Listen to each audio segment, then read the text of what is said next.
ದುಬಾರಿ ಕಾಡ್ಬಾಮ್ ಒಕಾಮಿ ನಾಯಿ ಇದೆ ಅಂತ ಹೇಳಿಕೊಂಡಿದ್ದಂತ ಸತೀಶ್. ಕಾಡಿನ ತೋಳ ಮತ್ತು ಕೊಕಾಸಿಯನ್ ಶಫರ್ಡ್ ಕ್ರಾಸ್ ಬ್ರೀಡ್. ಅದು ಜಗತ್ತಿನ ಅತ್ಯಂತ ದುಬಾರಿ ನಾಯಿ ಪ್ರಭೇದಗಳಲ್ಲಿ ಅದು ಪ್ರಮುಖ. ಅತಿ ದುಬಾರಿ ನಾಯಿ ಅಂತ ಜಂಬಾ ಕೊಚ್ಚಿಕೊಂಡಿದ್ದಂತ ಸತೀಶ್ ದುಬಾರಿ ಕಾಡ್ಬಾಮ್ ಒಕಾಮಿ ನಾಯಿ ಇದೆ ಅಂತ ಹೇಳಿದ್ದ. 50 ಕೋಟಿ ರೂಪಾಯಿ ಬೆಲೆ ಬಾಳುವಂತ ನಾಯಿ ಇದೆ.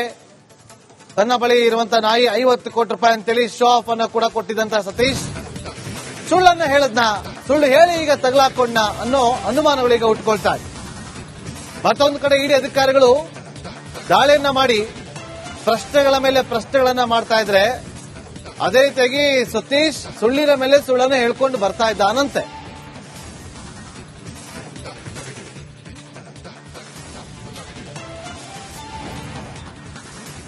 ನಮ್ಮೊಂದಿಗೆ ಈಗ ಮಾತಾಡೋದಕ್ಕೆ ಅಂತೇಳಿ ಜೋಸೆಫ್ ಹೋರ್ ಅವರು ಸಂಪರ್ಕದಲ್ಲಿದ್ದಾರೆ, ವನ್ಯಜೀವಿ ತಜ್ಞರವರು.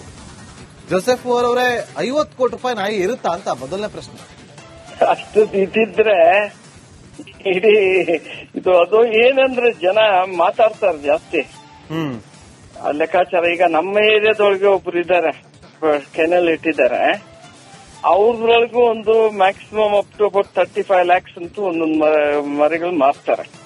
ಅವ್ರ ಡಾಗ್ ಬ್ರೀಡಿಂಗ್ ಮಾಡ್ತಾರೆ. ಈ ಭಾಗ್ಯಗೌಡ ಅಂದ್ಬಿಟ್ಟು ಒಬ್ರು ಲೇಔಟ್ ಮಾಡೋರು ಅವ್ರ ಮಗ ಇಟ್ಟಿದ್ದಾರೆ ಇಲ್ಲಿ ರಾಜರಾಜೇಶ್ವರಿ ನಗರ ಒಳಗೆ. ಅವರು ಮ್ಯಾಕ್ಸ್ ಅಂದ್ರೆ ಯಾವ್ದಾರ ಮರಿಗಳು 25 to 35 lakhs ಮಾತಾಡ್ತಾರೆ. ಇದು ಕರೋಡ್ಪತಿ ತರ ಮಾತಾಡೋದು ಸರಿ ಇಲ್ಲ. ಅಷ್ಟು ದೊಡ್ಡ ಯಾಕಂದ್ರೆ ಇದೆ ಶೋಕಿ ಮಾಡಕ್ಕೆ ನಾಯಿಗಳು ತರ್ತಾರೆ. ಈಗ ಒಬ್ರು ಮಿನಿಸ್ಟರ್ ನನಗೆಲ್ಲ ಒಂದು 4 years ಬ್ಯಾಕ್ ಕೇಳಿದಾಗ ಪಾಕಿಸ್ತಾನಿಂದ ಒಂದು ಇದು ಬೇಕೊಂದು ಟೆರಿಯರ್, ಅದು ಒಂದು ಪುತ್ತ ಅಂತಿದೆ ಏನೋ ಅಂತಾರೆ ಅದಕ್ಕೆ. ಆತರ ಕೇಳ್ತಾರೆ ಜನ, ದುಡ್ಡು ಕೊಟ್ಟು ತಗೊಳ್ಳೋರಿದ್ದಾರೆ. ಬಟ್ ಅಷ್ಟು ಕೋಟಿ ಗೀಟಿ ಕೊಟ್ಟು ಯಾರು ತಗೊಳಲ್ಲ, ಲಕ್ಷ ಕೊಟ್ಟು ತಗೋತಾರೆ. ಯಾಕಂದ್ರೆ ನಾಯಿ ಲೈಫ್ ಇರೋದೇ ಬಹಳ ಕಡಿಮೆ, ಮ್ಯಾಕ್ಸಿಮಮ್ 2 ಬೋಟ್ಸ್. ಇಡಿ ಅವ್ರು ಬಂದು ಅವ್ರನ್ನ ಹುಡ್ಕೊಂಡ್ ಬಂದಿದ್ದಾರೆ ಅಂದ್ರೆ ಈಗ ಬಾಯ್ ಬಿಟ್ಟು ಹೇಳ್ತಾರೆ, ಇಲ್ಲ ಅಷ್ಟು ದುಡ್ಡು ಇಲ್ಲ, ಅಷ್ಟು ಬೆಲೆ ಇಲ್ಲ ಅಂತ ಅವರೇ ಒಪ್ಕೋತಿದ್ದಾರೆ. ಇದು ನನಗೆ ಜ್ಞಾಪಕ ಬರೋದಂದ್ರೆ 2023 ಒಳಗೆ ನಿಮ್ಮ ಚಾನೆಲ್ ಒಳಗೆ ಬಹಳ ದೊಡ್ಡ ಸುದ್ದಿ ಆಗಿತ್ತು. ಈ ಬಿಗ್ ಬಾಸ್ ಒಳಗೆ ಟೈಗರ್ ಪೆಂಡೆಂಟ್ ಹಾಕೊಂಡು, ಕ್ಲಾ ಪೆಂಡೆಂಟ್ ಹಾಕೊಂಡು ಬಂದು ಅವ್ರು ಸಿಕ್ಕಾಕೊಂಡಿದ ಮೇಲೆ ಎಲ್ರೂ ಕಣ್ಣು ಓಪನ್ ಆಯ್ತು. ಅವರವರೇ ಎಲ್ಲ ಶೋಕಿ ಮಾಡಕ್ ಹೋಗಿ ಜನ ಸಿಕ್ಕಾಕೋತಾರೆ. ಈಗ ಇವ್ರ ಸ್ಥಿತಿನೂ ಹಾಗೆ ಆಗಿದೆ. ಶೋಕಿ ಮಾಡ್ಕೊಂಡು ಇಷ್ಟು ಕೋಟಿ ಅಷ್ಟು ಕೋಟಿ ಮಾತಾಡ್ಕೊಂಡು ಎಲ್ಲಿಂದಪ್ಪ ಬಂತು ಈ ಕೋಟಿ ನಿನ್ಗೆ, ಎಲ್ಲಿಂದ ಬಂತು, ಹೆಂಗೆ ವ್ಯಾಪಾರ ಆಯ್ತು, ಯಾರು ತಗೊಂಡ್ರು, ನೀವು ಯಾರಿಂದ ತಗೊಂಡ್ ಬಂದಾಗ ಯಾರು ಕೊಟ್ಟೆ ಬಂದೇ ಬರುತ್ತೆ. ಎನ್ಫೋರ್ಸ್ಮೆಂಟ್ ಡೈರೆಕ್ಟರೇಟ್ ಕರೆಕ್ಟ್ ಆಗಿ ಹುಡ್ಕೊಂಡು ಹೋಗಿದ್ದಾರೆ. ಎಲ್ಲಿಂದಪ್ಪ ಬಂತು ನಿಮ್ ದುಡ್ಡು, ಎಲ್ಲಿಗೆ ತಗೊಂಡ್ರಿ ಏನು ಮಾಡಿ. ಈಗ ಬೊಬ್ಬೆ ಹೊಡ್ಕೊಂಡು ಇಲ್ಲೆಲ್ಲ ಅಷ್ಟು ದುಡ್ಡೆಲ್ಲ ನಾನು ಸುಮ್ಮನೆ ಹೇಳಿದೀನಿ ಅಂದ್ರೆ ಇವ್ರಾಗೆ ಮಾಡ್ಕೊಳ್ಳೋದು. ಶೋಕಿ ಮಾಡಷ್ಟು ಮಾಡ್ಕೋಬೇಕು, ಜಾಸ್ತಿ ತೀರಾ ಮಾಡಿದ್ರೆ ಸಿಕ್ಕಾಕೋತಾರೆ. ಈ ಬಿಗ್ ಬಾಸ್ ಕಥೆನೇ ಗೊತ್ತು, ಎಷ್ಟು ದೊಡ್ಡ ಕಥೆ ಆಯ್ತು. ಆಮೇಲೆ ಎಲ್ರ ಮನೆನೂ ರೇಡ್ ಆಯ್ತು, ಒಂದು ಪೊಲಿಟಿಷಿಯನ್ ಮನೆನೂ ರೇಡ್ ಆಯ್ತು, ಒಂದು ಹ್ಯಾಕ್ಟರ್ ಮನೆನೂ ರೇಡ್ ಆಯ್ತು. ಆತರ ಎಲ್ಲ ಶೋಕಿ ಮಾಡ್ಕೊಂಡೇ ಸಿಕ್ಕಾಕೋತಾರೆ ಜನ ಅವ್ರಿಗೆ. Okay, thank you sir, thank you. ಇಷ್ಟೊತ್ತವರೆಗೂ ನಮ್ಮೊಂದಿಗೆ ಮಾತಾಡಿದ್ವಿ. ದುಬಾರಿ ಕಾಡ್ಬಾಮ್ ಒಕಾಮಿ ನಾಯಿ ಇದೆ ಅಂತ ಹೇಳಿಕೊಂಡಿದ್ದಂತ ಸತೀಶ್. ಕಾಡಿನ ತೋಳ ಮತ್ತು ಕೊಕಾಸಿಯನ್ ಶಫರ್ಡ್ ಕ್ರಾಸ್ ಬ್ರೀಡ್. ಅದು ಜಗತ್ತಿನ ಅತ್ಯಂತ ದುಬಾರಿ ನಾಯಿ ಪ್ರಭೇದಗಳಲ್ಲಿ ಅದು ಪ್ರಮುಖ. ಅತಿ ದುಬಾರಿ ನಾಯಿ ಅಂತ ಜಂಬಾ ಕೊಚ್ಚಿಕೊಂಡಿದ್ದಂತ ಸತೀಶ್ ದುಬಾರಿ ಕಾಡ್ಬಾಮ್ ಒಕಾಮಿ ನಾಯಿ ಇದೆ ಅಂತ ಹೇಳಿದ್ದ. 50 ಕೋಟಿ ರೂಪಾಯಿ ಬೆಲೆ ಬಾಳುವಂತ ನಾಯಿ ಇದೆ. ತನ್ನ ಬಳಿ ಇರುವಂತ ನಾಯಿ 50 ಕೋಟಿ ರೂಪಾಯಿ ಅಂತೇಳಿ ಶೋ ಆಫ್ ಅನ್ನು ಕೂಡ ಕೊಟ್ಟಿದ್ದಂತ ಸತೀಶ್ ಸುಳ್ಳನ್ನ ಹೇಳದ್ನ, ಸುಳ್ಳು ಹೇಳಿ ಈಗ ತಗಲಾಕೊಂಡ ಅನ್ನೋ ಅನುಮಾನಗಳೀಗ ಉಟ್ಕೊಳ್ತಾ ಇದೆ. ಮತ್ತೊಂದು ಕಡೆ ಇಡಿ ಅಧಿಕಾರಿಗಳು ದಾಳಿಯನ್ನ ಮಾಡಿ ಪ್ರಶ್ನೆಗಳ ಮೇಲೆ ಪ್ರಶ್ನೆಗಳನ್ನ ಮಾಡ್ತಾ ಇದ್ರೆ, ಅದೇ ರೀತಿಯಾಗಿ ಸತೀಶ್ ಸುಳ್ಳಿನ ಮೇಲೆ ಸುಳ್ಳನ್ನ ಹೇಳ್ಕೊಂಡು ಬರ್ತಾ ಇದ್ದಾನಂತೆ.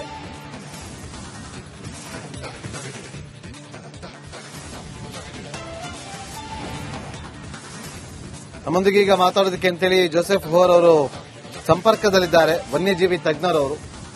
ಜೋಸೆಫ್ ಹೋರ್ ಅವರೇ, 50 ಕೋಟಿ ರೂಪಾಯಿ ನಾಯಿ ಇರುತ್ತಾ ಅಂತ ಮೊದಲನೇ ಪ್ರಶ್ನೆ. ಅಷ್ಟು ಇದ್ದಿದ್ರೆ ಇಡೀ ಇದು ಅದು ಏನಂದ್ರೆ ಜನ ಮಾತಾಡ್ತಾರೆ ಜಾಸ್ತಿ. ಆ ಲೆಕ್ಕಾಚಾರ ಈಗ ನಮ್ಮ ಏರಿಯಾದೊಳಗೆ ಒಬ್ರು ಇದ್ದಾರೆ, ಕೆನಲ್ ಇಟ್ಟಿದ್ದಾರೆ. ಅವ್ರೊಳಗೂ ಒಂದು maximum up to about 35 lakhs ಅಂತೂ ಒಂದೊಂದು ಮರಿಗಳು ಮಾರ್ತಾರೆ. ಅವ್ರ ಡಾಗ್ ಬ್ರೀಡಿಂಗ್ ಮಾಡ್ತಾರೆ. ಈ ಭಾಗ್ಯಗೌಡ ಅಂದ್ಬಿಟ್ಟು ಒಬ್ರು ಲೇಔಟ್ ಮಾಡೋರು ಅವ್ರ ಮಗ ಇಟ್ಟಿದ್ದಾರೆ ಇಲ್ಲಿ ರಾಜರಾಜೇಶ್ವರಿ ನಗರ ಒಳಗೆ. ಅವರು ಮ್ಯಾಕ್ಸ್ ಅಂದ್ರೆ ಯಾವ್ದಾರ ಮರಿಗಳು 25 to 35 lakhs ಮಾತಾಡ್ತಾರೆ. ಇದು ಕರೋಡ್ಪತಿ ತರ ಮಾತಾಡೋದು ಸರಿ ಇಲ್ಲ. ಅಷ್ಟೊಂದು ಯಾಕಂದ್ರೆ ಇದೆ ಶೋಕಿ ಮಾಡಕ್ಕೆ ನಾಯಿಗಳು ತರ್ತಾರೆ. ಈಗ ಒಬ್ರು ಮಿನಿಸ್ಟರ್ ನನಗೆಲ್ಲ ಒಂದು 4 years ಬ್ಯಾಕ್ ಕೇಳಿದಾಗ ಪಾಕಿಸ್ತಾನಿಂದ ಒಂದು ಇದು ಬೇಕೊಂದು ಟೆರಿಯರ್, ಅದೊಂದು ಕುತ್ತ ಅಂತಿದೆ ಏನೋ ಅಂತಾರೆ ಅದಕ್ಕೆ. ಆತರ ಕೇಳ್ತಾರೆ ಜನ, ದುಡ್ಡು ಕೊಟ್ಟು ತಗೊಳ್ಳೋರಿದ್ದಾರೆ. ಬಟ್ ಅಷ್ಟು ಕೋಟಿ ಗೀಟಿ ಕೊಟ್ಟು ಯಾರು ತಗೊಳಲ್ಲ, ಲಕ್ಷ ಕೊಟ್ಟು ತಗೋತಾರೆ. ಯಾಕಂದ್ರೆ ನಾಯಿ ಲೈಫ್ ಇರೋದೇ ಬಹಳ ಕಡಿಮೆ, ಮ್ಯಾಕ್ಸಿಮಮ್ 2 boats. ಇಡಿ ಅವ್ರು ಬಂದು ಅವ್ರನ್ನ ಹುಡ್ಕೊಂಡ್ ಬಂದಿದ್ದಾರೆ. ಈಗ ಬಾಯ್ ಬಿಟ್ಟು ಹೇಳ್ತಾರೆ ಇಲ್ಲ ಅಷ್ಟು ದುಡ್ಡು ಇಲ್ಲ, ಅಷ್ಟು ಬೆಲೆ ಇಲ್ಲ ಅಂತ ಅವರೇ ಒಪ್ಕೋತಿದ್ದಾರೆ. ಇದು ನನಗೆ ಜ್ಞಾಪಕ ಬರೋದಂದ್ರೆ 2023 ಒಳಗೆ ನಿಮ್ಮ ಚಾನೆಲ್ ಒಳಗೆ ಬಹಳ ದೊಡ್ಡ ಸುದ್ದಿ ಆಗಿತ್ತು. ಈ ಬಿಗ್ ಬಾಸ್ ಒಳಗೆ ಟೈಗರ್ ಪೆಂಡೆಂಟ್ ಹಾಕೊಂಡು, ಕ್ಲಾ ಪೆಂಡೆಂಟ್ ಹಾಕೊಂಡು ಬಂದು ಅವ್ರು ಸಿಕ್ಕಾಕೊಂಡಿದ ಮೇಲೆ ಎಲ್ರಿಗೂ ಓಪನ್ ಆಯ್ತು. ಅವರವರೇ ಎಲ್ಲ ಶೋಕಿ ಮಾಡಕ್ ಹೋಗಿ ಜನ ಸಿಕ್ಕಾಕೋತಾರೆ. ಈಗ ಇವ್ರ ಸ್ಥಿತಿನೂ ಹಾಗೆ ಆಗಿದೆ. ಶೋಕಿ ಮಾಡ್ಕೊಂಡು ಇಷ್ಟು ಕೋಟಿ ಅಷ್ಟು ಕೋಟಿ ಮಾತಾಡ್ಕೊಂಡು ಎಲ್ಲಿಂದಪ್ಪ ಬಂತು ಈ ಕೋಟಿ ನಿನ್ಗೆ, ಎಲ್ಲಿಂದ ಬಂತು, ಹೆಂಗೆ ವ್ಯಾಪಾರ ಆಯ್ತು, ಯಾರು ತಗೊಂಡ್ರು, ನೀವ್ ಯಾರಿಂದ ತಗೊಂಡ್ ಬಂದಾಗ ಯಾರು ಕೊಟ್ಟೆ ಬಂದೇ ಬರುತ್ತೆ. ಎನ್ಫೋರ್ಸ್ಮೆಂಟ್ ಡೈರೆಕ್ಟರೇಟ್ ಕರೆಕ್ಟ್ ಆಗಿ ಹುಡ್ಕೊಂಡು ಹೋಗಿದ್ದಾರೆ. ಎಲ್ಲಿಂದಪ್ಪ ಬಂತು ನಿಮ್ ದುಡ್ಡು, ಎಲ್ಲಿಗೆ ತಗೊಂಡ್ರಿ ಏನೋ ಈಗ ಬೊಬ್ಬೆ ಹೊಡ್ಕೊಂಡು ಇಲ್ಲೆಲ್ಲ ಅಷ್ಟು ದುಡ್ಡೆಲ್ಲ ನಾನು ಸುಮ್ನೆ ಹೇಳಿದೀನಿ ಅಂದ್ರೆ ಇವ್ರಾಗೆ ಮಾಡ್ಕೊಳ್ಳೋದು. ಶೋಕಿ ಮಾಡಷ್ಟು ಮಾಡ್ಕೋಬೇಕು, ಜಾಸ್ತಿ ತೀರಾ ಮಾಡಿದ್ರೆ ಸಿಕ್ಕಾಕೋತಾರೆ.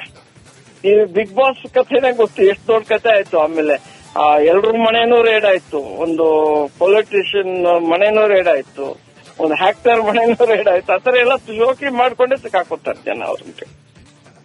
Okay, thank you sir, thank you ಇಷ್ಟೊತ್ತವರೆಗೂ ನಮ್ಮೊಂದಿಗೆ ಮಾತಾಡಿದಕ್ಕಾಗಿ.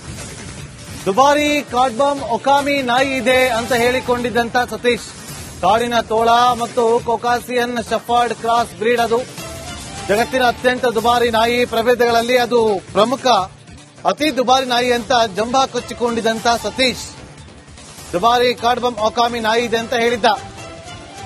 50 ಕೋಟಿ ರೂಪಾಯಿ ಬೆಲೆ ಬಾಳುವಂತ ನಾಯಿ ಇದೆ, ತನ್ನ ಬಳಿ ಇರುವಂತಹ ನಾಯಿ 50 ಕೋಟಿ ರೂಪಾಯಿ ಅಂತೇಳಿ ಶೋ ಆಫ್ ಅನ್ನು ಕೂಡ ಕೊಟ್ಟಿದ್ದಂತ ಸತೀಶ್ ಸುಳ್ಳನ್ನ ಹೇಳದ್ನ, ಸುಳ್ಳು ಹೇಳಿ ಈಗ ತಗಲಾಕೊಂಡ ಅನ್ನೋ ಅನುಮಾನಗಳೀಗ ಉಟ್ಕೊಳ್ತಾ ಇದೆ. ಮತ್ತೊಂದು ಕಡೆ ಇಡಿ ಅಧಿಕಾರಿಗಳು ದಾಳಿಯನ್ನ ಮಾಡಿ ಪ್ರಶ್ನೆಗಳ ಮೇಲೆ ಪ್ರಶ್ನೆಗಳನ್ನ ಮಾಡ್ತಾ ಇದ್ರೆ, ಅದೇ ರೀತಿಯಾಗಿ ಸತೀಶ್ ಸುಳ್ಳಿನ ಮೇಲೆ ಸುಳ್ಳನ್ನ ಹೇಳ್ಕೊಂಡು ಬರ್ತಾ ಇದ್ದಾನಂತೆ.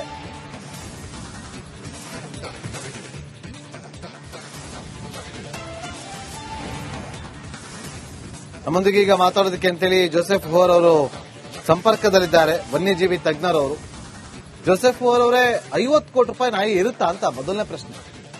ಅಷ್ಟು ಇದ್ದಿದ್ರೆ ಇಡೀ ಇದು ಅದು ಏನಂದ್ರೆ ಜನ ಮಾತಾಡ್ತಾರೆ ಜಾಸ್ತಿ.